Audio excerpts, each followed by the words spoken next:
We can to close the abortion facilities. Anti-abortion activists are cheering a warning from the Ohio Health Department, but abortion rights backers say operators of the Cincinnati clinic will fight to stay open. Good evening, everybody. Workers at the Ohio Department of Health say the Planned Parenthood facility in Cincinnati does not comply with a new state regulation. That could become the latest step in opponents' efforts to end legal abortion in Ohio. But abortion rights advocates say they will not give up.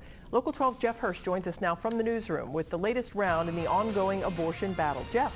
Well, good evening. Depending on your point of view, this issue of non-compliance with a regulation is either medical or political, moral or backhanded. Anti-abortion demonstrators were outside Planned Parenthood's Elizabeth Campbell Surgery Center today, just as they are every day. But today, some of the demonstrators felt their prayers were being answered. In a letter to Planned Parenthood, the Ohio Department of Health said the surgery center is not complying with a new requirement. And if an acceptable remedy is not sent back within 10 days, there could be denial, revocation, or non-renewal of the clinic's license. The rule in question requires abortion clinics to have signed transfer agreements with a local hospital where clinic patients can be taken in case of an emergency. You know, if this were a restaurant or a hair salon and they did not have all the requirements in place, they would be closed until they did. And so we believe that this is a good step in the right direction for the health and safety of their patients. To abortion rights advocates, the hospital transfer requirement, though, has nothing to do with the health of the patient and everything to do with politics.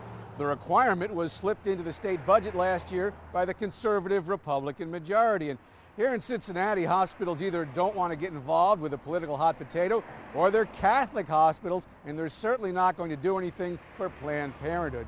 In fact, right now, even Jewish hospital is a Catholic hospital. A spokesperson for Planned Parenthood tells Local 12 News that short-term, the letter from the health department means nothing. There is no order to shut down. He says this is the start of a long and arduous legal process and says the transfer rule is clearly intended to make it more difficult for abortion clinics to operate, as is the political opposition. We don't intend to give up. We haven't for 4 decades, and we're going to keep going. Now, on the other hand, and with abortion stories, you keep saying on the other hand all the time, when you do stories on this, to reinforce the suggestion, at least by some people, that this rule is political and not medical, the Planned Parenthood spokesperson says in the past 3 years, he knows of only one case in 3 years where a patient had an emergency at the Cincinnati clinic was transferred to a hospital. And of course, and here's something to think about, whatever your position, if there is an emergency and an ambulance shows up at a hospital, is the hospital really going to turn them away? That could create a whole new controversy. Back to you. All right, Jeff Hirsh, thank you. And the operators of Planned Parenthood say they have agreements with several doctors who would provide emergency care at a hospital if it is needed. They say that's part of the variance request they submitted to the state more than a year ago, but the state has not specifically responded to the application.